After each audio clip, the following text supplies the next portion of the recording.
Y lo mismo se llevaba en la producción de material de guerra para los grupos de la CNT que para los grupos de la UGT. Lo cierto es que aquel primer periodo los sindicatos metalúrgicos de la UGT y de la CNT hicieron un gran servicio a las fuerzas revolucionarias de ambas organizaciones, es decir, al antifascismo madrileño en general. A la vez empezaron a organizarse las columnas ya con un sentido más militar que habían tenido hasta ese momento.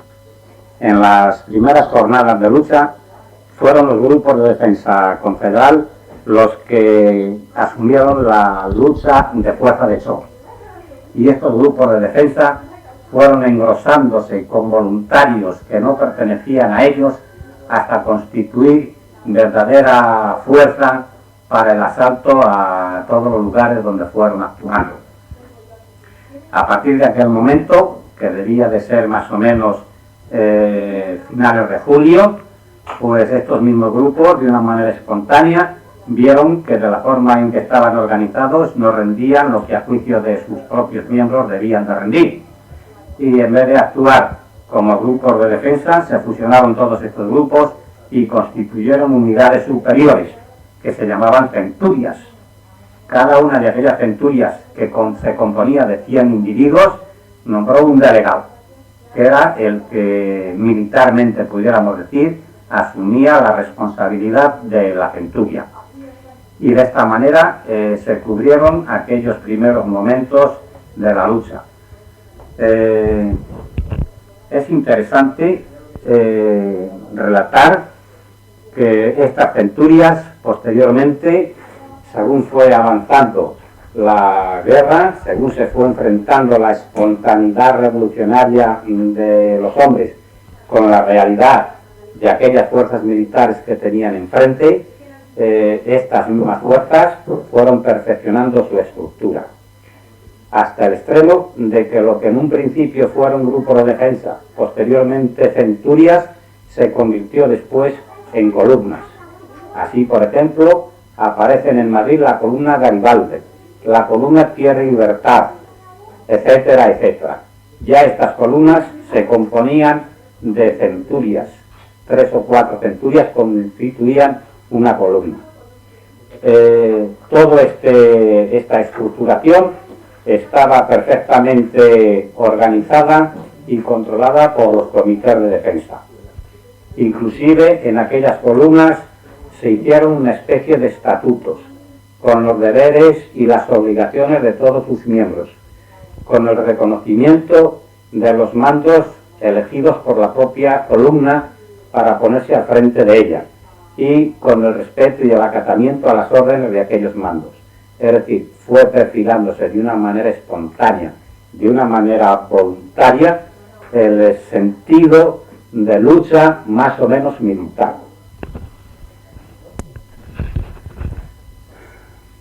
He dicho que yo me quedaba a dormir todos los días en el domicilio del Comité Nacional.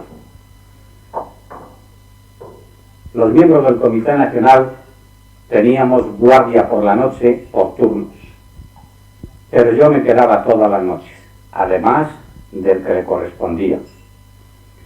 Me acuerdo que una de aquellas noches, estando precisamente yo solo, quizás porque era mía que le correspondía hacer esa guardia, serían aproximadamente las 3 o las 4 de la mañana, se presentó Teodoro Mora, destacado militante del Sindicato de la Construcción, del cual había sido presidente en varias ocasiones y que en aquellos momentos mandaba una columna confederal que hacía el frente en la Sierra de Guadarrama. Se presentó allí para ver al Comité Nacional y decirle que venía dispuesto a presentar su dimisión como delegado de aquella columna al Comité Nacional de Defensa. Las razones eran las siguientes. A la caída de la tarde se le presentaron varios compañeros diciendo que se venían a Madrid, que era sábado y que ellos necesitaban cambiarse de ropa, que tenían que ir a su casa. Teodoro Mora les echó a reír y les dijo que eso era una bobada, que en una guerra no se podían pensar en esas cosas y que por lo tanto no había permiso para bajar desde la sierra ninguno a Madrid a esas cosas que ellos querían. Se fueron enfrentando con él uno tras otro hasta que se constituyó un grupo de militantes que estaban intransigentes en esa actitud. Con el fin de amedrentarles, Teodoro Mora montó una ametralladora en la carretera y los desafió diciendo que el que tuviera valor que pasara por encima de aquella ametralladora. Si Teodoro Mora, según él referió, no se quita de allí, aunque sus intenciones no eran ni mucho menos hacer uso de aquella arma, los que querían venir para Madrid lo matan. Por eso en aquel momento abandonó el frente, dejó al subdelegado de la columna al mando de las fuerzas y bajó al Comité Nacional a dar cuenta de aquella indisciplina y de aquella irresponsabilidad de los compañeros de su columna, dispuesto a presentar la dimisión.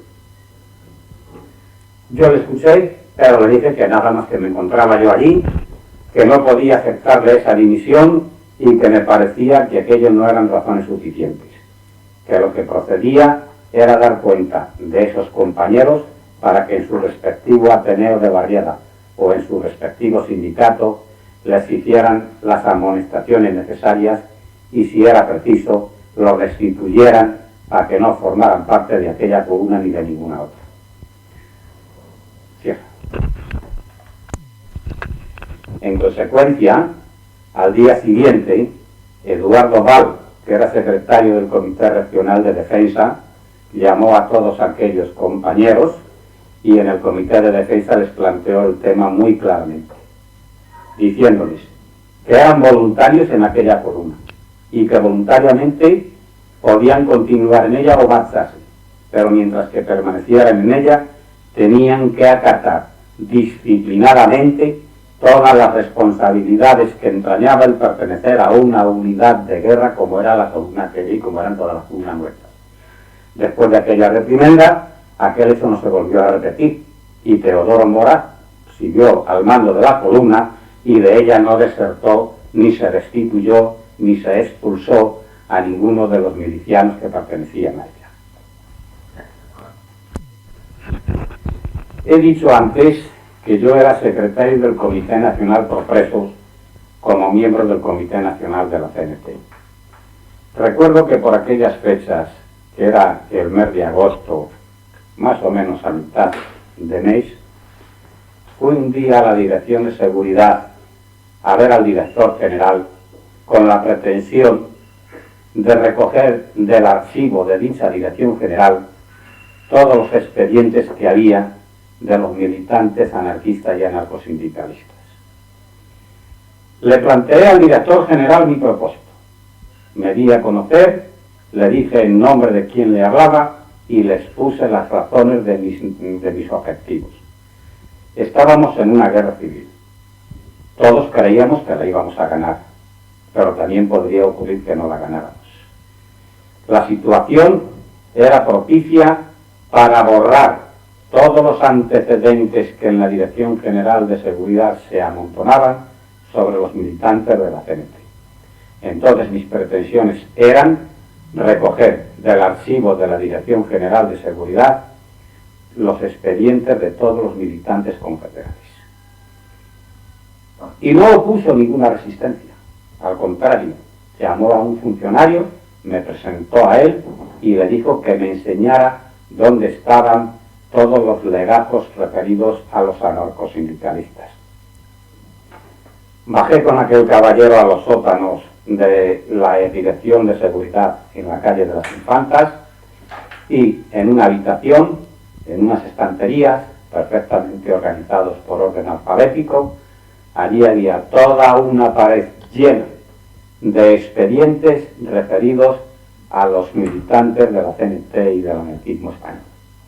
Le dije que me los quería llevar, que el director de seguridad ya me había autorizado, pero que aquello era preciso un camión para transportar. Me puse de acuerdo con él y a las pocas horas nos presentamos allí un grupo de militantes requeridos por mí al Comité de Defensa, y todos aquellos legajos los fuimos arrojando por la ventana al patio interior de la Dirección de Seguridad. Desde allí se fueron cargando en la camioneta y se trasladaron directamente al Comité de Defensa que estaba en la calle de Fuencarral. Allí los amontonamos. Mi idea primera fue dar a cada uno el expediente que le correspondía. Yo me ocupé de recoger el mío antes de sacarlos del propio local donde estaban en la Dirección de Seguridad, y cuando empecé a hacer aquello se armó tal guirigay en aquel local de compañeros que iban reclamando cuando se enteraron de las diferentes barriadas y de los diferentes sindicatos, que después de repartir escasamente 50, opté por quemarlos todos. Pero antes de hacerlo, cosa que se efectuó acto seguido en la misma fábrica de vidrio que yo había trabajado en el Paseo de Santa María de la Cabeza y que me acordaba de los magníficos hornos que allí había, y allí fueron quemados todos aquellos expedientes. Antes de hacerlo, me llamó la atención el ver 3 o 4 por el volumen que tenían. Entre ellos, el de Durruti y... cierro. El de Durruti y el de otro viejo militante de Valladolid que había sido miembro de la Internacional en diferentes ocasiones. Aquellos expedientes eran de un volumen aproximadamente pues, de unos 40 centímetros de espesor. Revisando el expediente aquel de Buenaventura Durruti, me enteré que la policía le llamaba de apodo el gorila. Guardé aquellos 2 expedientes como cosa curiosa, puesto que destacaban de todos los demás, con el propósito de entregárselos a sus personas. Y así lo hice. En el viaje que hizo a Madrid Durruti, al poco tiempo, para ponerse de acuerdo con el Comité Nacional respecto a su actuación en el frente de Aragón, donde ya había llegado con la columna que llevaba su mismo nombre, y para entrevistarse con Largo Caballero para pedirle armas para aquella columna, en aquel viaje le entregué su expediente. El otro, que era de Carbó, también se lo entregué al poco tiempo en un viaje que hizo a Madrid.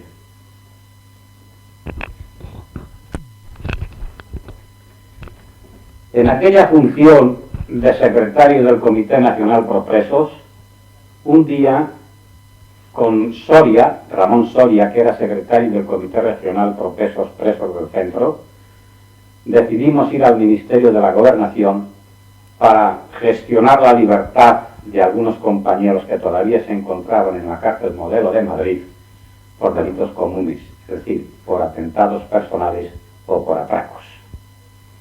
Ya habíamos ido varias veces a la Dirección de Seguridad.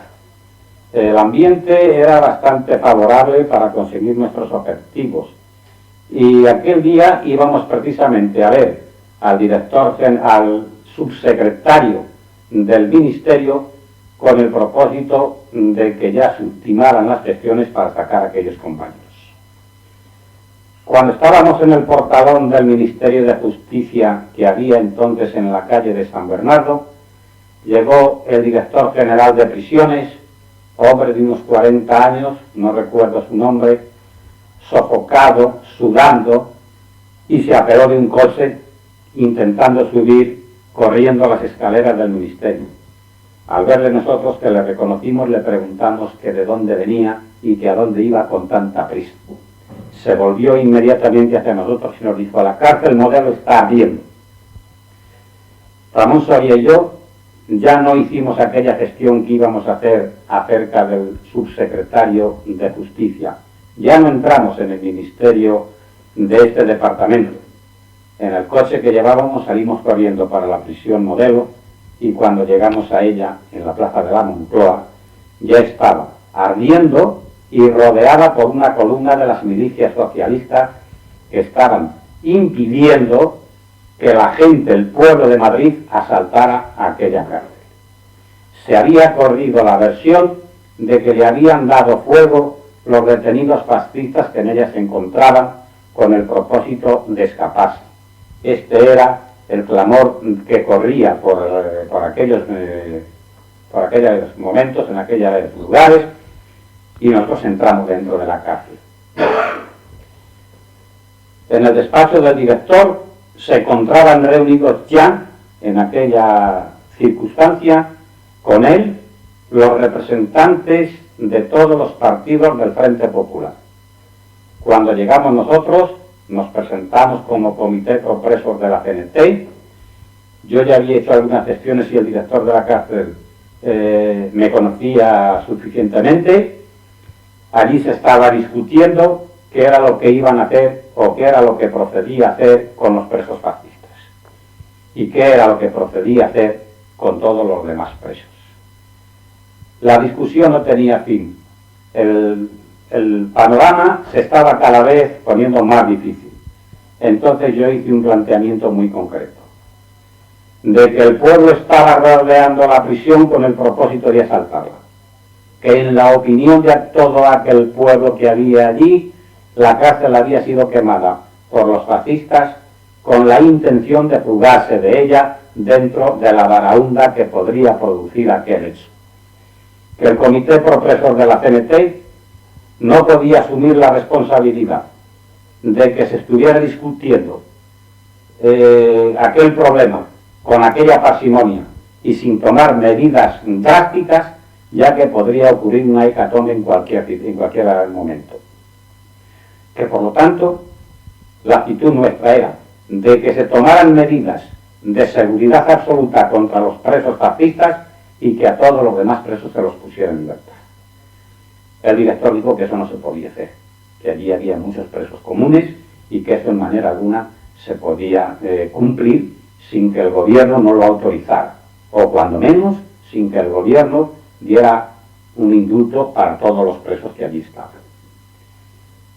Entonces nosotros dijimos que nos apartábamos de aquella reunión, que no asumíamos la responsabilidad de estar allí reunidos viendo lo que iba a ocurrir, como efectivamente así pasaba, porque en aquel momento llegó a la cárcel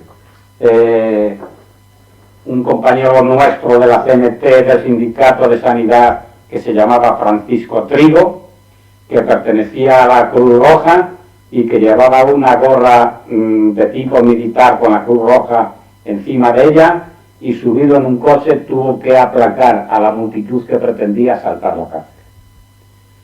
Cuando el funcionario que estaba de guardia en la puerta entró a la reunión para informar al director de lo que pasaba y de que el pueblo estaba ya próximo a invadir la cárcel, el jefe de servicios, señor Elorza, pidió permiso al director para sacar de la cárcel a su esposa, que estaba a punto de dar a luz, porque veía que también iba a ser víctima de aquel asalto.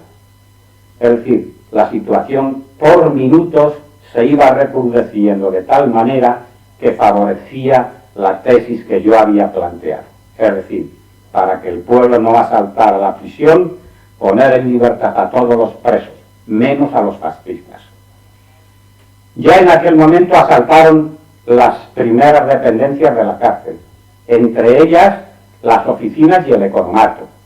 Del economato, todo el populacho aquel había sacado infinidad de cajas de galletas y de onzas de chocolate y de otros comestibles y los habían desparramado por el suelo.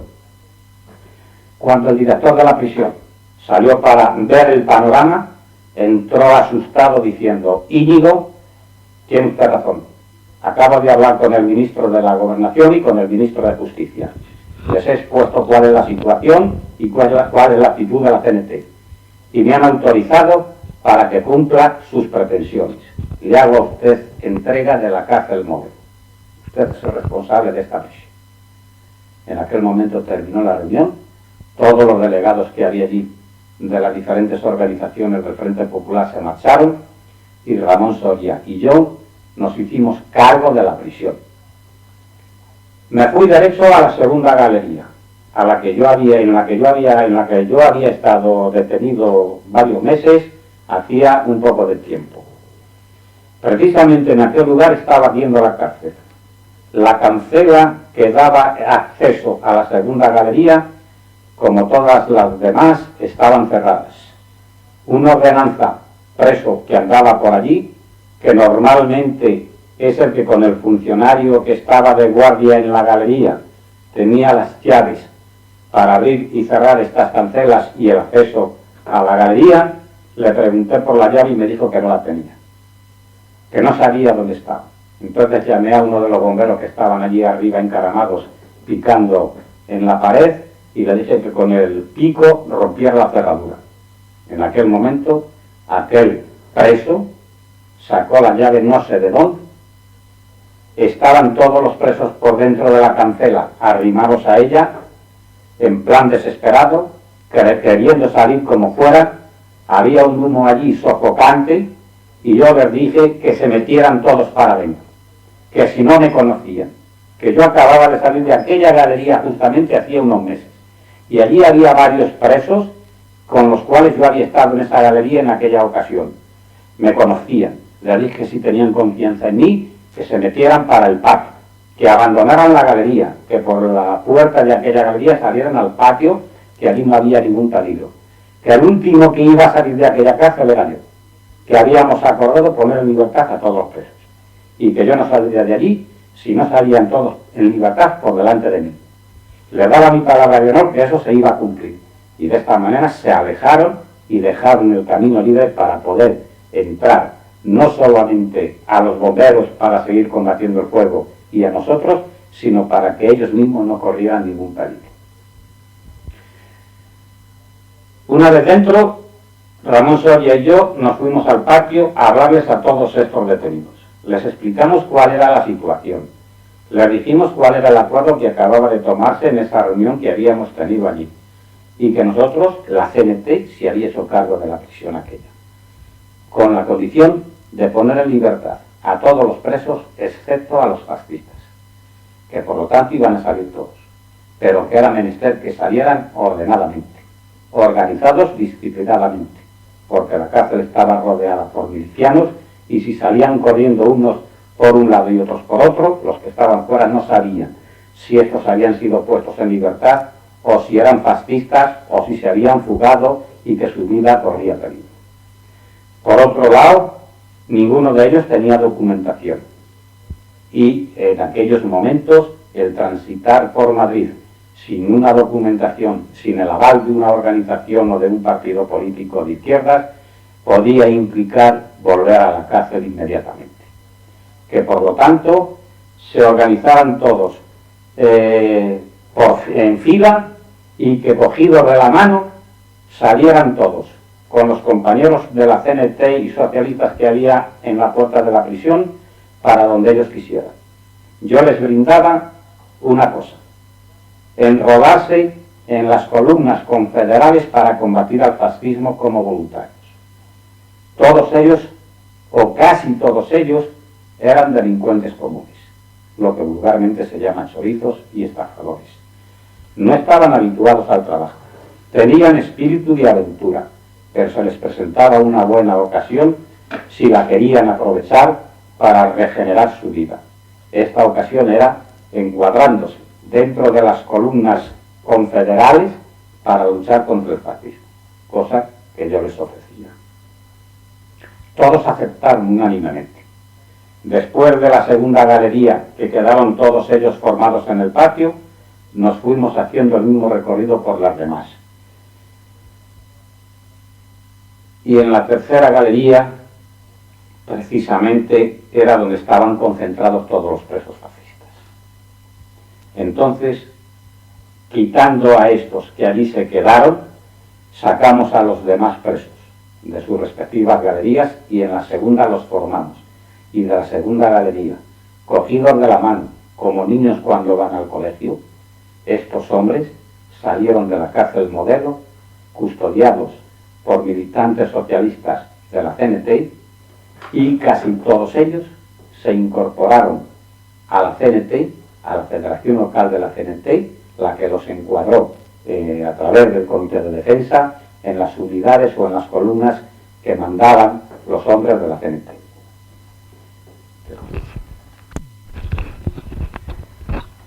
con Ramón Soria y Francisco Trigo y algunos otros compañeros que habían ido llegando de la CNT, hicimos un recorrido por todas las dependencias de la prisión para cerciorarnos de que allí no había quedado nadie más que los presos procesados como fascistas.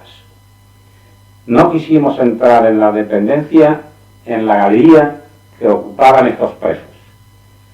Y a las 10 o las 11 de la noche decidimos ya marcharnos para volver al día siguiente a ver cuál era la situación.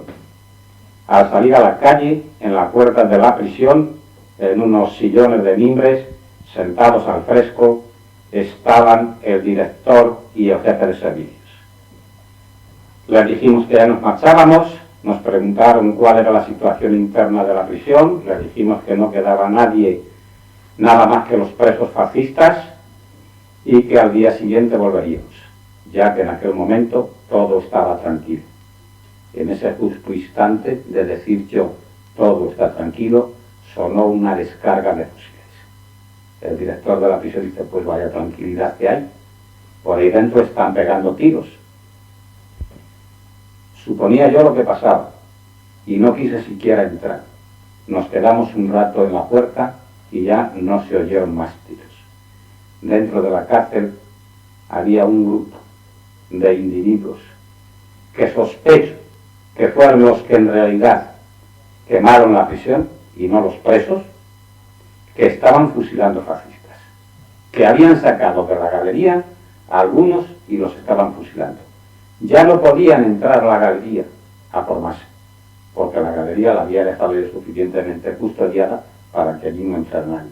Pero se ve que fuera de ella, en alguna otra dependencia de la cárcel, tenían a 2 o 3 presos que son los que fusilaron en ese momento. A la mañana siguiente volvimos a la cárcel para ver cuál era el ambiente de los presos y en qué situación estaba aquello. Había que entrar ya a la galería donde estaban los procesados y los no procesados fascistas. El funcionario que me llevó hasta la cancela me dijo que dentro de la galería, en las celdas, no había nadie, que desde el día anterior todos los detenidos estaban en el patio, que cuando se produjo el incendio de la cárcel, todos aquellos presos quedaron sin entrar en la galería en el patio y allí habían pasado la noche. Nos acercamos a la cancela Ramón Soria y yo, y con la pistola en la mano, mandé a abrir aquella cancela y entré en el patio. La verdad es que yo en aquel momento me estaba jugando la vida, o creía que me estaba jugando la vida, porque una cantidad de hombres como los que allí había, en aquella situación de desesperación, igual podían quedarse quietos, aterrorizados, que lanzarse a mí para vengar lo que hasta ese instante se había hecho con ellos.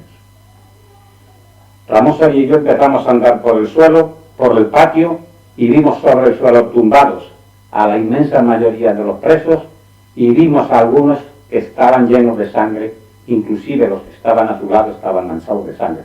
Pregunté que qué era aquello, que qué pasaba, y me dijeron que la noche anterior, desde el observatorio que había en el patio, en el muro de la cárcel, donde hacían guardia los centinelas, desde aquel observatorio habían tiroteado a los presos y tenían varios heridos y algunos que habían muerto ya. Dije que aquello no se podía tolerar, que el delito que ellos tuvieran sería sustanciado en su momento, si es que tenían algún delito, pero que no podía haber presos muertos ni heridos y menos estar en aquella situación. Entonces les dije yo, ¿quién era? ¿Quién éramos nosotros? Les dije que éramos representantes del Comité Pro Presos de la CNT. Les dijimos que todos los presos de la cárcel habían salido la noche anterior, que no quedaban en ella nada más que los procesados como sospechosos o como confesos fascistas, pero que en cualquier caso fueran o no fascistas, la CNT no podía permitir que contra ellos se cometieran aquellos crímenes, que por lo tanto a todos los que estuvieran allí que se pusieran de pie inmediatamente, que no tuvieran miedo de nadie, que se había acabado aquello, y que si había algún herido que pasara a la enfermería a curarse, y si había algún muerto, que pasaran al depósito de la propia cárcel. Les fui dando confianza hasta que conseguimos que se pusieran en pie todos los que estaban tumbados en el suelo. Entonces se comprobó que había efectivamente 3 o 4 heridos de bala y 2 muertos. El propio funcionario que entró con nosotros habilitó para sacarlos a la enfermería a los que estaban heridos y para curarlos, y al depósito a los que estaban muertos. Se restableció el orden, se les dio confianza a los presos y ahí ya no hubo más masacres. A partir de aquel momento, el terror que impusieron la noche antes los que entraron dentro de la cárcel pegando tiros y produciendo el incendio, aquel terror se había acabado ya en aquel momento. Pasaron a sus respectivas celdas, se lavaron, se asearon y la propia dirección de la cárcel les empezó a dar su suministro de alimentos. Aquello quedó en orden. Y aquel mismo día, en la cárcel Modelo de Madrid, se constituyó el Tribunal Popular